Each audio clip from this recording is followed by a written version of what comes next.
नमस्कार मित्रांनो, स्वागत आहे तुमचा सर्वांचा आवडतं युट्यूब चॅनल महाराष्ट्राची परंपरा आणि संस्कृती। मी आज आलोय मौजे यतगाव, तालुका कडेगाव, जिल्हा सांगली। सालाबाद प्रमाणे यावर्षी धर्मराज बीज उत्सवानिमित्त भव्य दिव्य दुसाबैल मैदान आहे मौजे यतगाव, तालुका कडेगाव, जिल्हा सांगली। दिनांक 4 फेब्रुवारी 2025 रोजी या मैदानाचा आढावा घेण्यासाठी आलोय। मैदानाचा व्हिडिओ आपल्याला पाहायला मिळणार आहे। फाटी चांगली गेली, 10 फाटे आहेत, 850 ते 850 फूट पल्ला आहे। एकंदरीत जाणून घेऊ यात्रेचं मैदान आहे, कसं नियोजन आहे यावर्षी मौजे यतगावकरांचं। या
मित्रांनो, जसं तुम्हाला बोललो, आपल्यासोबत या ठिकाणी ग्रामस्थ मंडळ आणि यात्रा कमिटी यतगावकर उपस्थित आहेत। एकंदरीत जाणून घेऊ दुसाबैल मैदान 4 फेब्रुवारीचं कसं नियोजन आहे। नमस्कार। नमस्ते। काय सांगाल, यात्रेचं मैदान आहे तुमचं सालाबाद प्रमाणे या वर्षीचं नियोजन कसं आहे?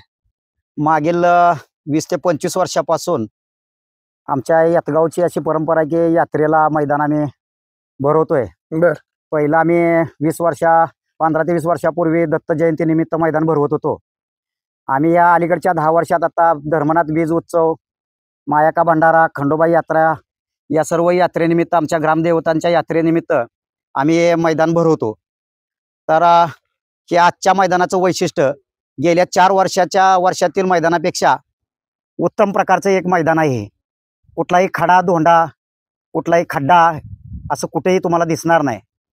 आणि अखिल भारतीय बैलगाडा ह्या तुमच्या संघाच्या मार्फत जे आदेश आहेत की मैदान योग्य पाहिजे, बैलाला कोणतीही इजा नाही झाली पाहिजे, मालकाला कुठला त्रास झाला नाही पाहिजे, चालकालाही त्रास झाला नाही पाहिजे, अशा पद्धतीनं आम्ही हे मैदान आज तयार केलेलं आहे 2024 साठी। तर 4 फेब्रुवारी 2025 साठी हे मैदान तयार केलेलं आहे। नक्कीच मैदान सर पारदर्शक होणार का? हो, नक्कीच पारदर्शक होणार। ओळख वशीला काय काही चालणार नाही। पाहुणा रावळा वगैरे काय असं? पाहुणा रावळा असेल तर घरी जेवायला येईल, जेवण खाऊन निघून जाईल। नक्कीच इथं या मैदानात काही वशिला चालणार नाही। कुठल्याही गावची गाडी सरच पळणार ना? हो, गावची गाडी जर रितसरच पळेल, जिथून चिठ्ठी निघेल त्याला तिथून पळावंच लागेल। नक्कीच, कारण यात्रेचं मैदान आहे, गावचं नाव असतं मित्रांनो। हा, आम्हाला आमच्या यतगावचं नाव खराब करायचं नाही। बरोबर, जी गावची गाडी असेल तरी सुद्धा ऑनलाईन जे चिठ्ठीमध्ये नाव त्याची फाटी नंबर निघेल वगैरे नाव निघेल त्याप्रमाणे त्याला पळावं लागेल। गावचा आहे म्हणून कुठेही मध्ये आधी पळवला जाणार नाही। ओळख वशीला तर अजिबात नाही, अजिबातच चालणार नाही। नक्कीच मैदान अखिल भारतीय बैलगाडी संघटनेच्या नियमानुसार होणार? हो, बैलगाडा संघटनेच्या नियमानुसारच मैदान होणार, कारण त्यांनी ज्या सांगितल्याप्रमाणे आम्ही मैदान हे तयार केले। नक्कीच, कुठं मारहाण वगैरे झाली ती गाडी बाद केली जाणार का? हो, नक्कीच बाद केली जाणार। गाडी कमी जास्त आली बक्षीस रितसर दिली जाणार का? हो, रितसर बक्षीस दिलं जाईल, ज्याचा नंबर येणार त्याला पूर्ण बक्षीस दिलं जाणार। थोडक्यात नावासाठी मैदान आहे, पैसे कमवाय नाही। हो, आम्ही कोणतंही आजपर्यंत आमचं रेकॉर्ड आहे 25 वर्षाचं की पैसे कमवण्याच्या हेतून आम्ही हे मैदान भरवत नाही। आमच्या यतगावच्या यात्रेचं धर्मनाथाच्या ग्रामदैवताच्या नावावर आम्ही मैदान भरवतोय आणि आमची बक्षीस देणारे सर्व खालील आमच्यातल्या दानशूर व्यक्ती आहेत, त्यामुळे आम्हाला कोणत्याही पैसे कमवण्याची आशा नाही आणि अपेक्षाही नाही। नक्कीच योग्य रितसर मैदान पार पाडावं हीच आमची अपेक्षा आहे आणि बैलगाडा चालक आणि मालकांनी सुद्धा आम्हाला सहकार्य करावं। नक्कीच मित्रांनो, यात्रेचं म्हणलं की रितसर पण असतो, कारण यात्रेच्या मैदानामध्ये कुठल्याही प्रकारे पार्सलिटी होत नाही, 1 रुपया कमी दिला जात नाही आणि महत्वाचं ओळख वशीला चालत नाही। साधारणतः फाटीचा पल्ला किती आपल्या? 850 फूट पल्ला आहे आपला। 850 फूट। बरं पाण्याची सोय वगैरे बैलांना नाही तर केली जाणार का? होय, पाण्याची सोय, मुबलक पाण्याची सोय आहे, सावलीची सोय आहे, नक्कीच. काही अडचण नाही. कारण मित्रांनो आता उन्हाळा थोडा कडक झालं, ऊन आता थंडी आहे, परंतु वातावरण आता दिवसाचं जरा ऊन लागते, म्हणून तुम्हाला म्हणलं पाण्याची सोय वगैरे होणार का? दुसरी गोष्ट, बैलगाडी मालकांना काय सांगाल, ऑनलाईन नोंदणी कधीपासून सुरू आहे? ऑनलाईन नोंदणी आजपासूनच सुरू होती आपली. बर. परंतु जे आपल्या मार्गदर्शनानुसार पहिली बाईट देऊन नंतरच ऑनलाईन नोंदणी सुरू करायची असं ठरल्यानंतर उद्यापासून 29 तारखेपासून ऑनलाईन नोंदणी चालू होईल. 3 तारखेला संध्याकाळी 7 वाजेपर्यंत होईल. नक्कीच मित्रांनो, ऑनलाईन नोंदणी उद्या 28 जानेवारी 2025 पासून 3 फेब्रुवारी 2025 पर्यंत संध्याकाळी 7 वाजेपर्यंत असणार आहे. लॉट आदल्या दिवशी काढले जाणार का? हो, आदल्या दिवशी संध्याकाळी लॉट काढले जाणार. नक्कीच मित्रांनो, यात्रेची मैदान आहे ती आता कंटिन्यू आपण बघतोय, रोज मैदान सुरू आहेत कंटिन्यू. आता यात्रा प्रत्येक गावच्या चालू झाल्यात. तर आपल्यासोबत अखिल भारतीय बैलगाडी संघटना कडेगाव तालुका अध्यक्ष सचिनराव रामरापूरकर आहेत. त्यांच्याकडून आपण जरा मैदाना संदर्भात जाणून घेऊ. नमस्कार, मी कडेगाव तालुका उपाध्यक्ष सचिन पवार. काय सांगाल, 4 तारखेला यादगावचं यात्रेचं मैदान आहे, कसं नियोजन आहे? फाटीबद्दल काय सांगाल? एक ड्रायव्हर पण नाही तुम्ही. फाटी 1 नंबरची आहे. पारंपरिक 10, 15, 20 वर्षापासून ह्यांचं मैदान आहे. काय वर्ष बंद राहिलं, म्हणजे जागे अभावी किंवा मैदानच बंद होती, बरोबर, त्यामुळं बंद राहिलं. पण ह्यांचं पहिल्यापासून 20 वर्षापूर्वीपासून आमची बैल इथं पाळा येते ती, आणि आमच्या तालुक्यातला ही. नक्कीच. त्यामुळे मैदान ही रास्तच करते ती, 1 रुपया कमी देत नाही ती, किंवा चिठ्ठीत कुठली पार्सलिटी नसते, काय नाही. यात्रे स्वरूपात सगळं पंच असते ती. त्यांचे पहिलं ही लाईव्ह ही काय नव्हतं, तरी बरोबर. पण समजून घेऊन अगदी पद्धतशीर मैदान पार पाडत होती. आणि तर आता आता आपलं 4 तारखेला म्हणजे निकालाला काय अडचण झाली तर आपलं सहकार्य असणार का सगळ्यांचं? आम्ही स्वतः उभा असणार आहे, त्यांचं पंच आहे ती, किंवा आपली संघटना आहे, अखिल भारतीय बैलगाडी संघटना आहे, किंवा आमची तालुका कमिटी आहे. बर. त्या पद्धतीनं आम्ही निकाल अगदी योग्य पद्धतीने देणार आहे. नक्कीच. बैलगाडी मालकांना काय सांगाल सचिन डावरे, आता उपाध्यक्ष म्हणून? बैलगाडी मालकांना काय नाही, फाटी 1 नंबरची आहे, बघून घ्या. फाटी पुढे थांबायलाही ड्रायव्हर लोकांनी कुठला त्रास नाही. मागही मैदान आहे, मोरही मैदान आहे, वाट आहे, यायला पाणी सोय, झाडं बिड आहे, ती काय अडचण नाही. फक्त वेळेत आलं पाहिजे, आणि जास्तीत जास्त गाड्या 3 तारखेपासून नोंद करून घ्या.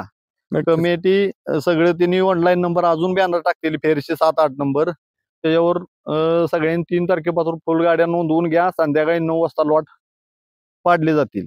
ओळख वशीला काय? ओळख वशीला कुठलाही चालत नाही, काय होणार नाही. 1 नंबरचं पारदर्शक मैदान आहे. नक्कीच.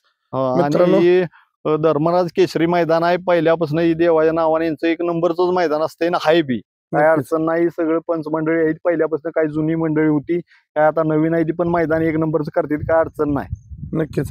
तर माझी बैलगाडी मालकांना विनंती, उद्यापासून ऑनलाईन नाव नोंदणी सुरू होते, तर ऑनलाईन नाव नोंदणी करून आपण सहकार्य करा, जेणेकरून वेळेत ऑनलाईन नोंदणी झाली कमिटीलाही सोपं जातं आणि बैलगाडी मालकांनाही सोपं जातं आदल्या दिवशी लाईव्ह लॉट निघाल्यानंतर. मित्रांनो, या ठिकाणी आमचे सहकारी मित्र आणि अखिल भारतीय बैलगाडी संघटना खटाव तालुका कार्याध्यक्ष पहिलवान तुषार माने आहेत आपल्यासोबत. पहिलवान नमस्कार. नमस्कार.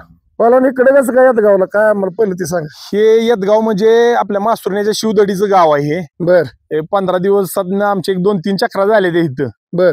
ही समजा जवळचं गाव आहे एकदम, म्हणजे 2 किलोमीटरचं अंतर, म्हणजे बाउंड्रीज आहे मासुरण्याची म्हणा. सांगली जिल्हा आणि सातारा जिल्ह्याच्या बाउंड्रीवरलं गाव आहे. बरोबर. काय सांगाल मैदानाबद्दल, काय सांगाल पहिलवान? मैदान आता बघितलं तुम्ही, इकडे येताय सारखं, तुमच्या संपर्कात आहेत लोक, काय सांगाल? मैदानी 1 नंबर झाले ते सांगतोय. 15 दिवस झाले ते धरपडते तिथं मैदानला. मैदानला महत्वाचं म्हणजे ह्यांना रान नव्हतं पहिलं. बर. पण हे रान त्यांच्याच तिथं गावातच त्यांना भेटलंय. असं रान आहे, पुढे एक नाही म्हणलं तर 1000 फूट पुढं, 1000-1500 फूट काहीच नाही पुढं. बरोबर. अडचण काय नाही. फाटीव दगड बिगड काय नाही, ते फाटी एकदम चांगली आहे. कुठे एकर नाही, कुठं लवान नाही. बरोबर. ही महत्वाचं चांगलं आहे. फाटी 1 नंबर भेटले त्यांना ह्या आजच्या मैदानाला. आता एक शिवदडीचं म्हणून तुम्ही काय सांगाल, मैदान कसं होईल? शिवदडीचं म्हणून हे सांगतो की जुनं पहिल्यापासून यदगावकरांचं, म्हणजे पहिल्यापासून नादातली माणसं आहे ती. बरोबर. पहिल्यापासून यांचं रिस्सर मैदान होत असते ती. आता तरी काय पूर्णपणे बैलगाडी संघटनेमुळे आपल्या अजून रिस्सरपणा आला, एकदम रिस्सर रास्त मैदान होणार. बरं. सुट्टीला खाली पट्टी वगैरे असणार का? हो, सुट्टीला पट्टी असणार, खाली कॅमेरा असणार सुट्टीला. म्हणजे आपले सगळे नियम इथं पाळले जाणार? हो, समज नियम पाळले जाणार. बैलगाडी मालकांना काय सांगाल पहिला तुम्ही? बैलगाडी मालकांना हे सांगणार की मैदान रिस्सर आहे, रास्त आहे, इथं काही 1 रुपया कमी दिला जाणार नाही. तर असल्या यात्रेच्या मैदानाला बैलगाडी मालकांनी सहकार्य केलं पाहिजे. नक्कीच. तर माझी सर्व बैलगाडी मालकांना विनंती, लवकरात लवकर ऑनलाईन नोंदणी करून सहकार्य करायचं. यांचं लॉट आहे, बोला की. ह्यांचं लॉट आहे ते आदल्या दिवशीच निघणार आहेत बर. आणि ऑनलाईनची पहिलं मैदान आहे त्यांचं ऑनलाईन नोंदणीचं. बर. त्यामुळे बैलगाडी मालकांनी बी आपलं त्यांना आधी 2-3 दिवस आधीवरच सहकार्य करा, जे आता म्हणजे आपण बघतोय आपल्याला माहित आहे ती नक्कीच. आदल्या दिवशी मध्ये गडबड उडती. ही पहिल्यांदाच मैदान त्यांचं ऑनलाईन मध्ये आहे, त्यामुळे बैलगाडी मालकांनी ऑनलाईन नोंदी आहे ते 2-3 दिवस आधीवरपासून चालू कराव्या त्या. नक्की नक्की मित्रांनो, आता काय झालंय, ऑनलाईन नोंदणी चालू झाल्यापासून काय मैदान असे आहेत की पहिल्यांदाच ऑनलाईन नोंदणी घेते ती, त्यामुळे जरा नवीन म्हणजे नवीन असतो पण अंदाज नसतो. त्यामुळे बैलगाडी मालकांना विनंती आहे, आपण लवकरात लवकर नोंद करून सहकार्य करा, कारण आता ऑनलाईन सगळीकडे झाल्यामुळं प्रत्येक ठिकाणी ऑनलाईन नोंदणी आहे. तर आपण यदगावकरांना त्या चांगल्या प्रकारे प्रतिसाद द्या. मैदान रितसर पारदर्शक होणार. आता पहिलवान असतील सचिन ड्रायव्हरने सांगितले, स्वतः ग्रामस्थ होते, यात्रा कमिटी त्यांनी सुद्धा सांगितले. त्यामुळे यात्रेचे मैदान आहेत, 4 तारखेला चांगला प्रतिसाद द्या आणि वेळेत नोंद करून सहकार्य करा. नमस्कार. नमस्कार. काय सांगाल, गावचं मैदान आहे, कसं नियोजन आहे यंदा? हे आमचं यात्रेचं पारंपरिक मैदान आहे. बर. या मैदानात कुठल्याही प्रकारचा वशिला नसतो. हा. इथं रास्त आणि रितसर बर. ज्याचा बैल पळतो त्याचा ज्याचा नंबर येतो तोच बक्षीस घेऊन जातो. इथं कुठल्याही प्रकारचं चिटिंग आणि वशिला काही म्हणजे आम्ही चालून देत नाही किंवा पूर्वीपासूनच आमच्या इथं वशिला चालत नाही. बर. बैलगाडी मालकांना काय सांगाल 4 तारखेबद्दल? बैलगाडी मालकांना आमचं एकच आव्हान आहे यदगाव यात्रा कमिटीतर्फे की जास्तीत जास्त आपण नोंद करून घेऊन यात्रा कमिटीला सहकार्य करावं आणि या मैदानाची परंपरा महाराष्ट्रातील प्रत्येक बैलगाडी मालकांना आहेच. मैदान रितसर पारदर्शक आहे, काय अडचण नाही? 100% रितसर आणि पारदर्शक आहे. जसं आम्ही बोलतो त्याप्रमाणे आम्ही करून दाखवतो आणि करून दाखवलेलं आहे. महाराष्ट्राचे प्रसिद्ध समालोचक सुनील मोरे यांच्या मार्गदर्शनाखाली हे पूर्वीपासून मैदान होत आहे. हे प्रत्येक बैलगाडी मालक आणि चालक यांना माहितीच आहे. नक्कीच. तर मित्रांनो, मोरे सरकारांचं नाव आलं म्हणून थोडक्यात मोरे सरकारांचं सांगणं असतं की यात्रेचे मैदान का खेळावी, त्याच्या मागे ही पार्श्वभूमी असते की रितसर पारदर्शक मैदान होत असतात. तर माझी बैलगाडी मालकांना जाता विनंती की ऑनलाईन नोंदणी करून यात्रा कमिटी आणि ग्रामस्थ मंडळ यदगावकरांना सहकार्य करा. एवढं बोलतो आणि थांबतो. धन्यवाद.